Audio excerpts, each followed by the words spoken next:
Students మాత్రం ఆ హెచ్యూ చుట్టుపక్కల బయోడైవర్సిటీ కోసం గవర్నమెంట్కి ఎగనెస్ట్గా ఫైట్ చేస్తున్నారు. కానీ విలేజ్ చుట్టుపక్కల ఉన్న రిజర్వ్ ఫారెస్ట్ గురించి ఎవడో ఎందుకు మాట్లాడట్లేదండి?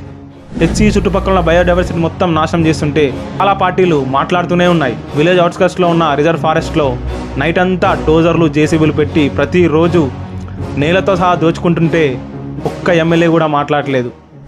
వాళ్ళని ఒక్కరోజు డిటెన్షన్ చేస్తేనే సేవ్ ద స్టూడెంట్స్ అంటే అంటున్నారు కదా. మరి ఫారెస్ట్ ఆఫీసర్ పైన కట్టెలతో రాళ్లతో గొడ్డలతో దాడి చేస్తుంటే ఒక్కరు కూడా సేవ్ ద ఫారెస్ట్ ఆఫీసర్ అని ఎవ్వరు అనలేదండి. సిటీలో ఉన్న బయోడైవర్సిటీని కాపాడడానికి సుప్రీంకోర్టు దాకా వెళ్ళారు. కానీ విలేజ్ చుట్టుపక్కల ఉన్న రిజర్వ్ ఫారెస్ట్ని కాపాడడానికి ఒక్కరు కూడా అట్లీస్ట్ ఫారెస్ట్ ఆఫీసర్ దగ్గర వెళ్ళారండి. అడవి వల్ల ఎవరికి ఎక్కువ ఉపయోగం ఉందండి? సిటీలో ఉన్న వాళ్ళకా లేక విలేజ్లో ఉన్న వాళ్ళకా? ఒక్కొక్కడు హై బాటిల్ అని చెప్పేసి ప్యూర్ ఆక్సిజన్ కోసం కోట్లు పెట్టి మిషన్లు కొంటున్నారండి. మీరు మాత్రం ఉన్న చెట్లను నరికేసుకొని ఆర్టిఫిషియల్ గాలి బతుకుతా అంటారు. నాకు అర్థం కాదు. ఈ వీడియో ఎండింగ్లో ఒక ఇంపార్టెంట్ రియల్ టైమ్ ఎక్స్పీరియన్స్ చెప్తాను. అది కూడా ఫారెస్ట్ గురించి, ఫారెస్ట్ నుంచి బయటకు వస్తున్న యానిమల్స్ గురించి. ఆ పాయింట్ మాత్రం అస్సలు మిస్ అవ్వకండి. జై శ్రీరామ్, జై కిసాన్, జై జవాన్. This is Satish Kumar from Dhruva entertainments.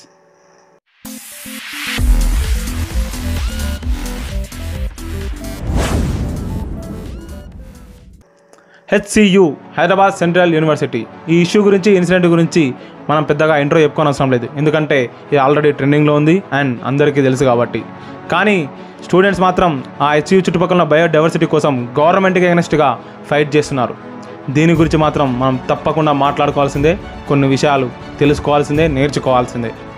Okay, ఆ 400 acresలో ఉన్న బయోడైవర్సిటీని గవర్నమెంట్ తీసేయడం మన భవిష్యత్ తరాలకి లాభం కలిగిస్తుందా, నష్టం జరిగిస్తుందా అన్న విషయాన్ని పక్కన పెడితే, ఒకవేళ మన భవిష్యత్ తరాలకి ఏదైనా ఆపద కలుగుతుందని, లేక మనం చేసే పనుల వల్ల మన భవిష్యత్ తరాలకి ఏదైనా నష్టం కలుగుతుందని ఒక ఆలోచన వస్తే మాత్రం, ఎస్పెషల్లీ ఈ ఆలోచన యూత్కి వస్తే మాత్రం తప్పకుండా యూత్ అందరూ విప్లవాలతో ఆలోచించాల్సిందే, విప్లవాలు చేయాల్సిందే. ఇలాంటి ప్రొటెస్టులు, ఇంతకంటే పెద్ద ప్రొటెస్టులు, ఉద్యమాలు తప్పకుండా చేయాల్సిందే. ఎందుకంటే మనం ఈరోజు చేసే ప్రతి పని మన భవిష్యత్ తరాల సుఖదుఖాలని నిర్ణయిస్తుంది కాబట్టి. అలా అని చెప్పేసి నేను వైలెన్స్ని అండ్ వైలెంట్గా బిహేవ్ చేయమని అస్సలు ఎంకరేజ్ చేయట్లేదు, చెప్పట్లేదు. కానీ అన్నిసార్లు మాత్రం మితవాదులా ఉండి సమాజానికి మంచి చేయలేరు. కొన్నిసార్లు అతివాదులాగా ఉంటేనే సమాజానికి మంచి చేయగలము, భగత్ సింగ్ లాగా నిలబడగలము. అండ్ ఈ విషయంలో అయితే ఎటువంటి ప్రోద్బలం లేకుండా ముందుకు వచ్చిన ప్రతి స్టూడెంట్కి, అండ్ ఎటువంటి దురాశ లేకుండా ఇన్వాల్వ్ అవుతున్న ప్రతి సంఘానికి, అండ్ ఎటువంటి పొలిటికల్ రాజకీయ కోణం లేకుండా వచ్చిన ప్రతి పార్టీకి నా యొక్క సెల్యూట్ అండి. ఓకే, సిటీలో అయితే బాగుంది, కానీ విలేజ్ చుట్టుపక్కల ఉన్న రిజర్వ్ ఫారెస్ట్ గురించి ఏ స్టూడెంట్ కూడా మాట్లాడట్లేదు. అట్లీస్ట్ ఆ విలేజ్లో ఉంటున్న స్టూడెంట్ కూడా ఎవడో ఎందుకు మాట్లాడట్లేదండి? అలా పట్టించుకోవడం పక్కన పెడితే, కొంతమంది స్టూడెంట్స్ అయితే కొంతమంది పెద్దవాళ్ళతో కలిసి డోజర్లు, జేసీబీలు వేసుకొని రాత్రంతా అడవిని మొత్తం దున్నేసి నేలతో సహా దోచుకుంటున్నారండి. చెట్లునే నాశనం చేయడం కాకుండా, జంతువులను నాశనం చేయకుండా నేలని కూడా నాశనం చేస్తున్నారు. నిజంగా ఇదైతే విలేజ్లో ఉన్న ప్రతి స్టూడెంట్కి, ప్రతి యూత్లో ఉన్న ప్రతి వ్యక్తికి తలదించుకోవాల్సిన విషయమే అండి. సరే, ఆ యూత్కి బాధ్యత లేదు, ఆ స్టూడెంట్స్కి అవగాహన లేదు అనుకుందాం. 52 జేసీబీలు పెట్టి 3 రోజులు హెచ్సియు చుట్టుపక్కల బయోడైవర్సిటీ మొత్తం నాశనం చేస్తుంటే చాలా బాధ్యత తీసుకొని చాలా పార్టీలు మాట్లాడుతూనే ఉన్నాయి గవర్నమెంట్ అగెన్స్ట్గా. కానీ విలేజ్ అవుట్స్కట్స్లో ఉన్న రిజర్వ్ ఫారెస్ట్లో నైట్ అంతా డోజర్లు, జేసీబీలు పెట్టి ప్రతిరోజు నేలతో సహా దోచుకుంటుంటే ఒక్క ఎమ్మెల్యే కూడా మాట్లాడలేదు. ఎందుకండి అసలుకి? సరే, ఆ విలేజ్లోని యూత్కి బాధ్యత లేదు, ఆ విలేజ్కి సంబంధించిన ఎమ్మెల్యేకి బాధ్యత లేదు. మరి అడవిని కాపాడడానికే నియమించబడిన ఫారెస్ట్ ఆఫీసర్స్, కొంతమంది నిజాయితీ గల ఫారెస్ట్ ఆఫీసర్స్ వాళ్ళ లైఫ్ని రిస్క్ చేసి అడవిని కాపాడుతూ ఉంటే, ఎవరి కోసమైతే అడవిని కాపాడుతున్నామో, ఎవరి ప్రయోజనాల గురించి అయితే అడవిని కాపాడుతున్నామో వాళ్ళే తిరిగి కట్టెలతో, రాళ్లతో, గొడ్డలతో దాడులు చేస్తున్నారు. ఆ దాడుల్లో ఆ ఫారెస్ట్ ఆఫీసర్స్ ప్రాణాలు వదిలేస్తున్నారు. అలా వాళ్ళు ప్రాణాలు వదిలేసినా వాళ్ళకి ఎటువంటి గుర్తింపు లేదు. కానీ హెచ్సియు విషయంలో స్టూడెంట్ గవర్నమెంట్ అగెన్స్ట్గా ప్రొటెస్ట్ చేస్తే, వాళ్ళని జస్ట్ డిటెన్షన్ చేస్తేనే save the students, save the forest అని స్లోగన్స్ ఇస్తూ నినాదాలు చేస్తున్నారు. అలా స్లోగన్స్ ఇవ్వడం తప్పు కాదు, అలా ప్రొటెస్ట్ చేయడం తప్పు కాదు. కానీ వాళ్ళని ఒక్కరోజు డిటెన్షన్ చేస్తేనే సేవ్ ద స్టూడెంట్స్ అంటే అంటున్నారు కదా. మరి ఫారెస్ట్ ఆఫీసర్ పైన కట్టెలతో, రాళ్లతో, గొడ్డలతో దాడి చేస్తుంటే ఒక్కరు కూడా సేవ్ ద ఫారెస్ట్ ఆఫీసర్ అని ఎవ్వరు అనలేదండి. ఓ, వాళ్ళు గవర్నమెంట్ ఎంప్లాయీస్ అయినా సరే, ఇది కూడా వదిలేయండి. యూత్ని వదిలేసినాం, ఎమ్మెల్యేని వదిలేసినాం, ఫారెస్ట్ ఆఫీసర్ పైన దయ చూడడం కూడా వదిలేసినాం. ఎవరో ఒక గొప్ప పర్సన్ హెచ్సియు గురించి ఒక పిల్ వేశారండి, అదే పబ్లిక్ ఇంట్రెస్ట్ లిటిగేషన్. నిజంగా మీకు కూడా ఒక పెద్ద సెల్యూట్ అండి. ఎందుకంటే మీ వల్లనే సుప్రీంకోర్టు స్టే విధించింది. దానివల్లనే ఆ బయోడైవర్సిటీని ఇప్పటికైతే కాపాడడం జరిగింది. కానీ బాధాకరమైన విషయం ఏంటంటే సిటీలో ఉన్న బయోడైవర్సిటీని కాపాడడానికి సుప్రీంకోర్టు దాకా వెళ్ళారు, కానీ విలేజ్ చుట్టుపక్కల ఉన్న రిజర్వ్ ఫారెస్ట్ని కాపాడడానికి ఒక్కరు కూడా అట్లీస్ట్ ఫారెస్ట్ ఆఫీసర్ దగ్గర వెళ్ళారండి. ఎందుకండి? ఓకే, విలేజ్లో వాళ్ళు అడవిని కాపాడుకోవట్లేదు, సిటీలో ఉన్న వాళ్ళు మాత్రమే అడవిని కాపాడుకుంటున్నారు. అడవి వల్ల ఎవరికి ఎక్కువ ఉపయోగం ఉందండి? సిటీలో ఉన్న వాళ్ళకా లేక విలేజ్లో ఉన్న వాళ్ళకా? అఫ్కోర్స్ అడవిని కాపాడే బాధ్యత మనందరిది, అండ్ అడవి వల్ల మనకు చాలా ప్రయోజనం చేకూరుతుంది. అండ్ అలాగే అడవి ఎవరికి ఎక్కువ యూజ్ అవుతుంది మరి? విలేజ్లో ఉన్న వాళ్ళకా లేక సిటీలో ఉన్న వాళ్ళకా? ఒక్కసారి ఈ క్వశ్చన్ని ఫారెస్ట్ నాశనం చేసిన ప్రతి ఒక్కరూ మీరే ఈ క్వశ్చన్కి ఆన్సర్ చెప్పుకోండి. ఈ క్వశ్చన్ మీరు వేసుకోకుండా ఎవరైనా ఈ క్వశ్చన్ అడిగినప్పుడు మీరు తెలివిగా మేము చదువుకోలేం సారు, మాకు అదంతా తెలియదు, అంత తెలివి లేదు మాకు, అడవిని నాశనం చేస్తే ఇంత నష్టం అవుతుందని మాకు తెలియదు అని చెప్పేసి తెలివిగా తప్పించుకుంటారేమో ఆన్సర్ చెప్పకుండా. కానీ నేను అడిగే క్వశ్చన్కి మాత్రం మీరు ఆన్సర్ నాకు చెప్పకుండా సరే, కానీ మీరు ఆన్సర్ చెప్పుకోవాల్సిందే.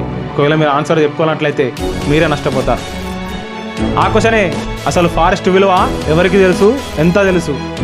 నేను వేసిన ఈ క్వశ్చన్కి మీరు ఆన్సర్ చెప్పుకున్న తర్వాత లేదా ఆన్సర్ విన్న తర్వాత మీకు అడవి అనేది ఎంత విలువైనదిగా కనిపిస్తే వీలైనంతగా అడవిని కాపాడుకోండి.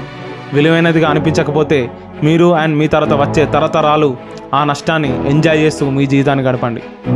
ఏంది బ్రో ఎంజాయ్ అంటున్నావు, ఎంజాయ్ అయింది ఇలా అనుకుంటారు కదా, చెప్తా వినండి. నీ లైఫ్లో నీకు చాలా ప్రాబ్లమెటిక్ సిచ్యువేషన్స్ ఎదురవుతూ ఉంటాయి. అందులో కొన్ని ప్రాబ్లమెటిక్ సిచ్యువేషన్స్ నువ్వు తప్పకుండా ఎదిరించాల్సిందే. అలాంటప్పుడు నువ్వు చేయాల్సింది ఒక్కటే, ఆ సిచ్యువేషన్ని, ఆ ప్రాబ్లమెటిక్ సిచ్యువేషన్ని ఎంజాయ్ చేయడం మాత్రమే. ఇంతకంటే బెస్ట్ ఆప్షన్ నీకు అస్సలు ఉండదు. మరి మీరు అడవిని నాశనం చేస్తున్నారు కదా, మీరు కానీ మీ తరతరాలు కానీ ఏదో ఒక తరం కానీ ఏదో ఒక రోజు మీరు అడవిని నాశనం చేయడం వల్ల ఏదో ఒక రోజు అలాంటి తప్పకుండా ఎదిరించాల్సిన ప్రాబ్లమెటిక్ సిచ్యువేషన్లో పడతారు. మరి ఆ సిచ్యువేషన్ని మీకు ఎలా ఎంజాయ్ చేయాలని చెప్పేసి మీకు డౌట్ వచ్చింది కదా. సో మీరు ఎలా ఎంజాయ్ చేయాలో, అడవిని నాశనం చేస్తే ఆ నష్టాన్ని కూడా మీరు ఎలా ఎంజాయ్ చేయాలో తెలుసుకోవాలంటే మీరు కామెంట్లో ఎంజాయ్ అని కామెంట్ చేయండి. మీకోసం తప్పకుండా ఒక్కరి కోసమైనా సరే నేను తప్పకుండా వీడియో చేస్తాను. ఓకే, మేము కామెంట్ చేయము, మాకు మస్తు తెలుసు అడవి వల్ల ఏం నష్టమో జరుగుతుందో తెలుసు, అయినా కానీ మేము అడవిని నాశనం చేస్తాం అనుకుంటే మాత్రం నేను చెప్పే ఈ కొన్ని పాయింట్స్ వినండి. అడవి వల్ల జరిగే నష్టాలు: నీ చుట్టూ ఉన్న ఫారెస్ట్ని, చెట్లను నరికేయడం వల్ల నీకు చల్లగాలని చెప్పేసి రానే రాదు. నువ్వు ఎండాకాలంలో ఫ్యాన్లు, ఏసీలు వేసుకొని బతికేల్సి వస్తుంది అండ్ ఆర్టిఫిషియల్ గాలిని పీల్చుకోవాల్సి వస్తుంది. నీ బాడీ లోపలికి కూడా ఆర్టిఫిషియల్ గాలే వస్తుంది. ఒక్కొక్కడు హై బాటిల్ అని చెప్పేసి ప్యూర్ ఆక్సిజన్ కోసం కోట్లు పెట్టి మిషన్లు కొంటున్నారండి. మీరు మాత్రం ఉన్న చెట్లను నరికేసుకొని ఆర్టిఫిషియల్ గాలే బతుకుతా అంటారు, నాకు అర్థం కాదు. సెకండ్, నీ చుట్టుపక్కల ఉన్న అడవిని నరికేస్తే, నీ చుట్టుపక్కల ఉన్న గట్లను మొత్తం నరికేస్తే మీ ఊర్లోనే వర్షం అస్సలు పడదు. ఎందుకో చదువుకుంటాలని అడగండి, చెప్తారు.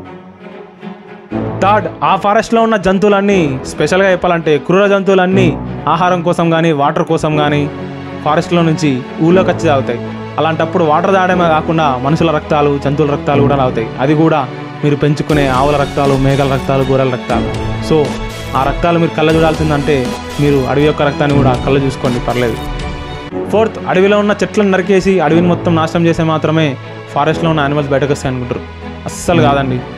కొంతమంది విలేజ్లో ఉన్న వాళ్ళు చెరువు దగ్గరికి పోకుండా, లేకపోతే అక్కడ దూరం అవుతుందనో, లేకపోతే ఇక్కడైతే వాటర్ బాగుంటాయనో, లేకపోతే ఎందుకో తెలీదు వాటర్ తాగించడానికి, గొర్రెలకి, మేకలకి, ఆవులకి వాటర్ తాగించడానికి ఫారెస్ట్లోకి వెళ్తారు. అక్కడ ఫారెస్ట్ ఆఫీసర్ కొన్ని గుంతల్లో వాటికి వాటర్ ప్రొవైడ్ చేస్తాడు. ఎవరికి?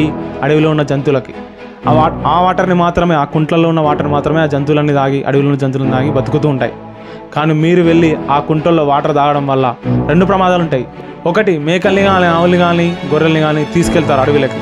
ఆ వాటర్ దగ్గర తీసుకెళ్ళినప్పుడు అప్పుడు ఏదైనా క్రూర జంతువు అక్కడ ఉంటే మాత్రం మీ పైన తప్పకుండా అటాక్ చేస్తుంది. సెకండ్, మీరు అట్లా వాటర్ తాగిపోయడం వల్ల, ఇదైతే main point and real time experience. Second, మీరు అట్లా వాటర్ కోసం మీ జంతువులను అక్కడ తీసుకోవడం వల్ల అక్కడ వాటర్ మొత్తం అయిపోతాయి. ఆ అడవిలో ఉన్న జంతువులకు ఆ వాటర్ సరిపోవు, లేకపోతే మొత్తం అయిపోతాయి. దానివల్ల వాటర్ కోసం వెతుక్కుంటూ వాటర్ ఎక్కడైతే ఉంటాయో అక్కడికి వస్తాయి. వాటర్ ఇంకెక్కడ ఉన్నాయండి? మీరుండే దగ్గరనే ఉంటాయి. ఇంటి బయట కానీ, పెరట్లో కానీ, లేకపోతే ఊర్ల దగ్గర ఉన్న చెరువులో కానీ, లేకపోతే పొలాల్లో కానీ. అప్పుడు మీకు ఉంటుంది చూడండి, ఇంట్లోకి పుల్లు రావడం, చిత్తపుల్లు రావడం, వేరే జంతువులు రావడం, అటాక్ చేయడం, మీరు ఇంజూర్ అవడం, చనిపోవడం, ఇలాంటివన్నీ జరుగుతాయి. ఈ వీడియో ద్వారా నేను మీ అందరికీ రిక్వెస్ట్ చేసేది ఒకటే, ఎస్పెషల్లీ విలేజ్లో ఉన్న వాళ్ళకి రిక్వెస్ట్ చేసేది ఒకటే. మీ చుట్టుపక్కల ఉన్న, అంటే మీ ఊరు చుట్టుపక్కల ఉన్న అడవిని మీరు ఎంత కాపాడుకుంటే, ఎంత బాగా చెట్లను పెంచుకుంటూ ఉంటే, ఎంత మంచిగా ఉంటే మీ వ్యవసాయం అంత బాగుంటుంది, మీకు కూడా అంత డబ్బులు వస్తాయి, మీరు కూడా ఆరోగ్యవంతంగా ఉంటారు. మీరు ఒకవేళ అడవిని నాశనం చేసే మాత్రం ఇప్పటిదాకా చెప్పిన పాయింట్స్ పక్కా రిపీట్ అవుతుంటాయి. మీరే నష్టపోతారు, మీ ప్రాణాలే పోతాయి, మీరే లాస్ అయిపోతుంటారు. సో గాయ్స్, వీడియో నచ్చితే లైక్ కొట్టకుండా సరే కానీ వీడియోల మెసేజ్ మాత్రం అందరికీ షేర్ చేయండి. అండ్ మీకు కావాల్సిన రియల్ టైమ్ ఇన్స్పిరేషనల్ స్టోరీ టాపిక్ని కామెంట్ చేయండి. ఆ వీడియో కోసం మా ఛానల్ని సబ్స్క్రైబ్ చేసుకొని బెల్ ఐకాన్ నొక్కండి. Thank you.